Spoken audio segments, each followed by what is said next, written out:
Can you tell me what you're doing? It's a brand new putter, but I'm already on the green.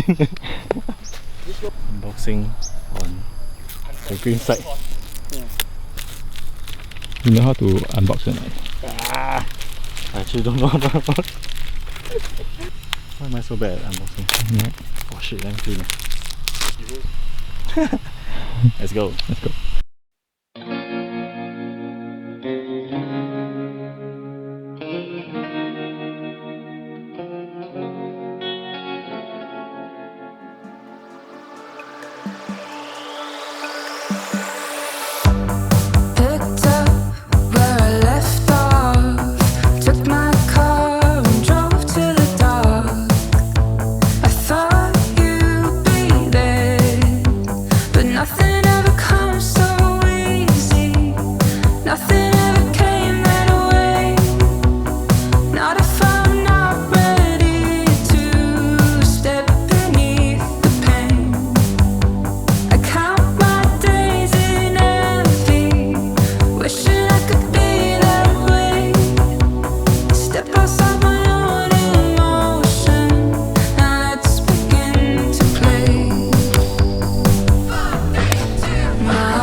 So when Singaporeans think of Malacca, usually the first thing that comes to their mind is food, and that's probably a right thing to think about because Malacca is known for its really great food. But what people don't actually realize is that it's also a place that has a lot of culture and history.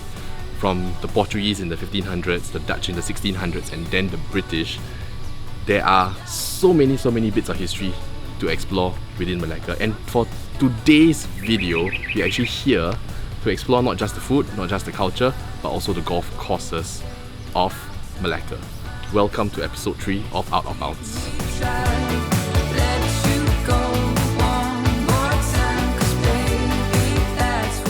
We played the late 9 at first.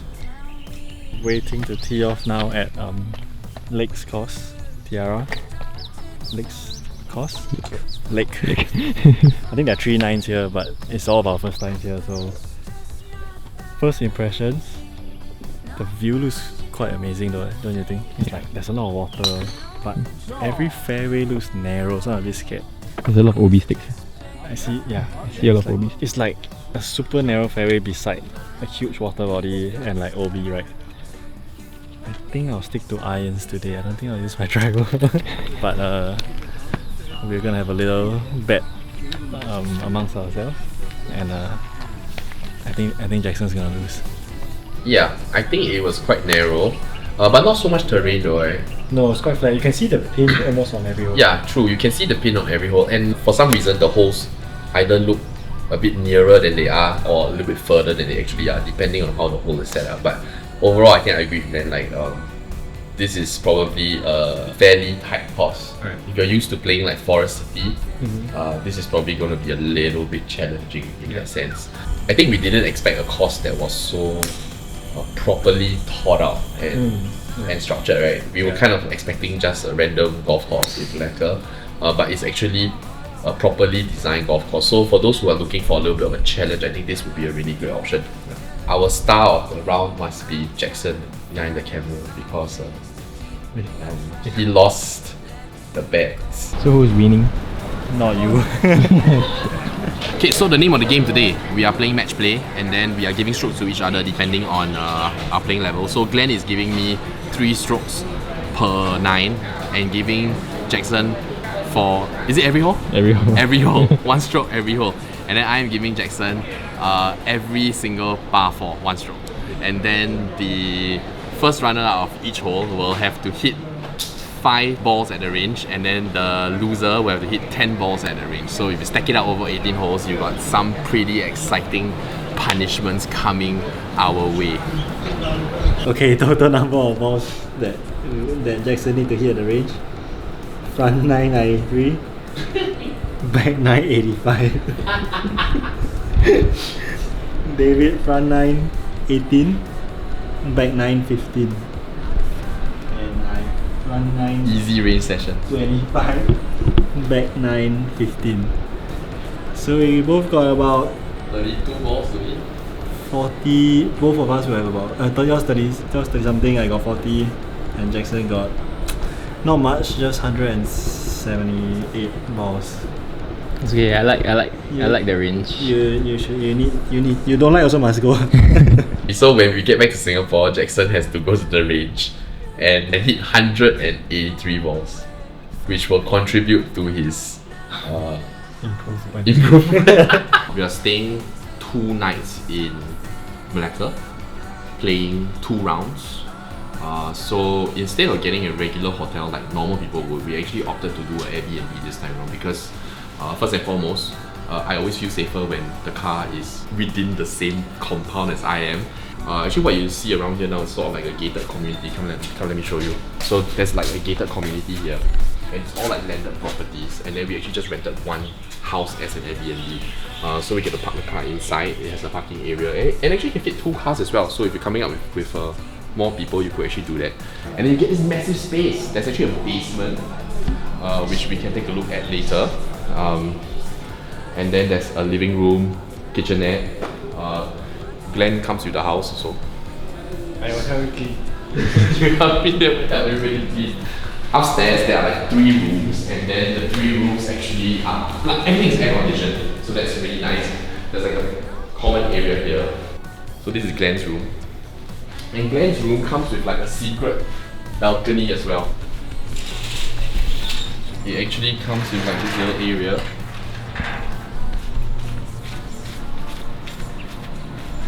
That overlooks the housing estate, and it's actually quite windy out here. In this case, we can hang out, watch TV, sing karaoke, play Jenga, and play things like Jackson's favorite toy.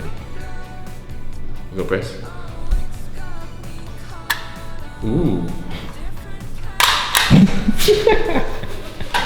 So after we came back and we showered, we headed to a childhood spot of mine, and this is actually an ikan bakar stall or barbecued fish stall called Ikan Bakar Parameswara. It's actually located about 20 minutes south of Malacca city centre. So it was a little bit of a drive, go through a little bit more of a local landscape. When you arrive at the place, you're kind of like out in the middle of nowhere, right by the jetty, and as you're walking towards the stall, you actually see a lot of fishing boats that are kind of parked along this kind of water inlet. It feels very laid back, and I think that's really the kind of thing you want to experience when you're on a golf trip like this one. Why I love this place so much and why it's so special to me is because it's one of the few places that you can kind of just take a look at all the seafood that's available, and it's all laid out fresh on this countertop filled with ice. And then you just kind of grab a basket and then you pick your seafood. If you want 5 prawns, you take 5 prawns. You want like 2 squid, you pick 2 squid. And you want whichever fish you want, you just pick it up and just pass it over to the person, and you tell them how you want it to be prepared. And then it all comes steaming hot, and it's just the most wonderful meal. For the 3 of us, we had like 1 gigantic snapper. I don't even know how heavy the snapper was, but I think definitely more than 1 kilo. They butterfly the fish open, and then they leave the scale on, and then they put it straight over charcoal fire. So the entire scale side of the fish gets charred black, and the white flesh in the middle retains all the juiciness and all the flavor. It's just the most wonderful thing. It's the thing I look for most.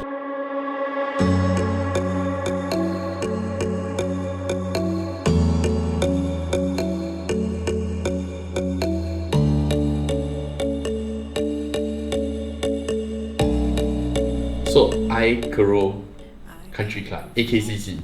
The place has this very old school vibe, like old money vibe to it. It's actually quite lively for a weekday morning. Like you find that there are quite a large number of cars. The members' car park is super full. Mostly are members actually. Actually, the guest car park was kind of empty.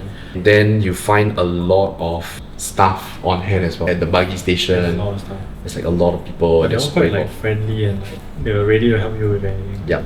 So for today's game, we actually played 2 separate nines. There are 3 nines at AKCC. So we played the Governor's 9 and the Gafar 9. If you play the first hole of the Governor's 9, the tea box is actually right in front of the buggy station. So like all the marshals, all the caddy masters, caddies are staring at you, and they're all just wondering like, how are these 3 boys standing at the blue tea going to tee off today? And that is actually quite a nerve-wracking experience. But thankfully, like, we all teed off very, very well with our 7 irons.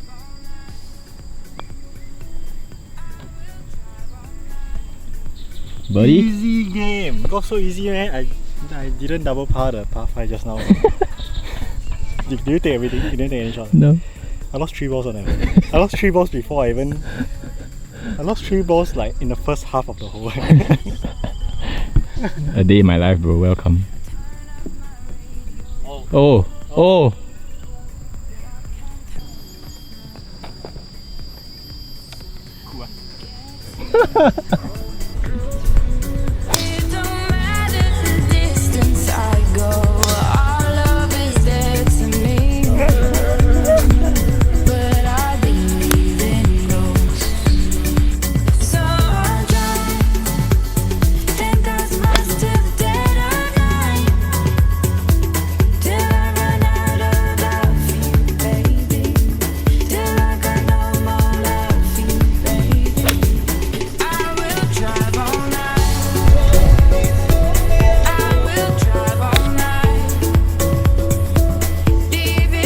So I guess if people were to kind of compare Tiara and AKCC, I would say that if they wanted something that was a bit narrower and tighter and challenging in that particular way, Tiara would probably be a better choice. But if they wanted to play with some elevation, then I think AKCC actually presents a better option. So all in all, really great experience at both Tiara and AKCC.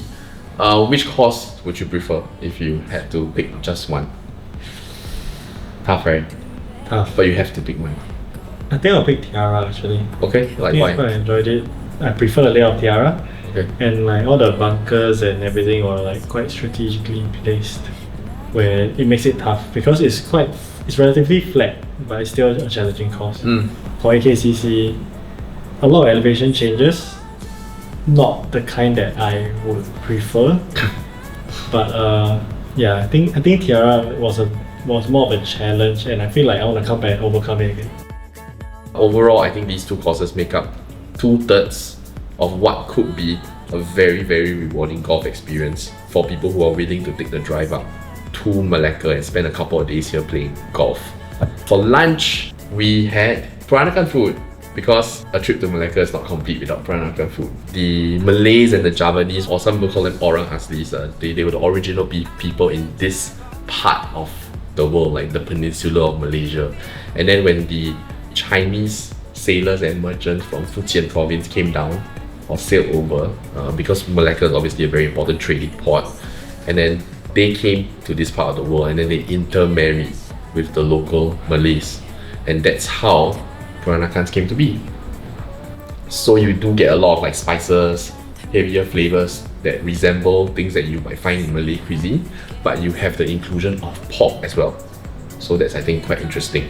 For lunch, we ate at this place called Neniji's, which is actually a Peranakan restaurant that's situated a little bit outside of the city. So a lot of the Peranakan restaurants actually open within the city itself, catering to tourists. So this is a little bit more of a home style feel, homegrown kind of Peranakan restaurant. And you can tell the moment you walk in as well, like the decor is quite fuss free, quite simple.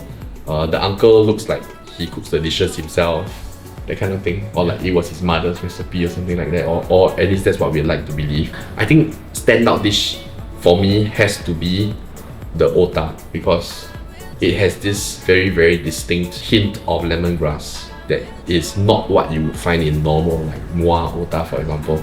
Same. Yeah, I don't think I've tasted any otah like that. But then again, even the chicken dish, The pongte dish? yeah, that's like my first time having it, I think. Okay. So it was also interesting to see, like, to try new dishes and flavors.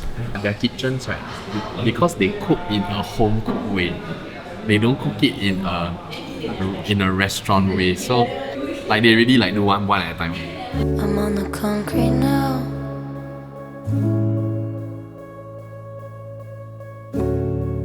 I can't all around.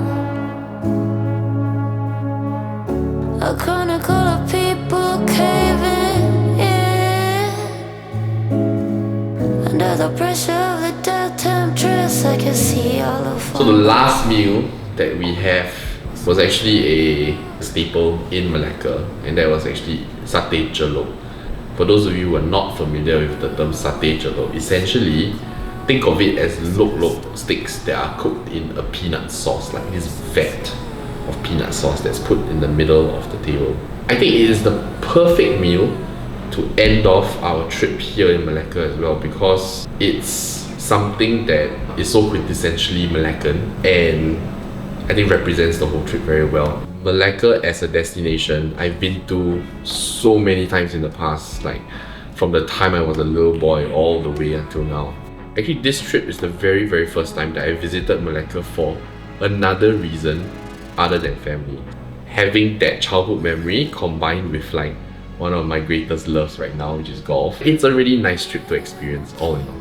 I think this time when we drove up together, it was quite a smooth and pleasant drive. I think it was fun having three of us in the X2 on the way up. It was a comfortable, enjoyable drive, and then straight away start teeing off at Tiara yesterday.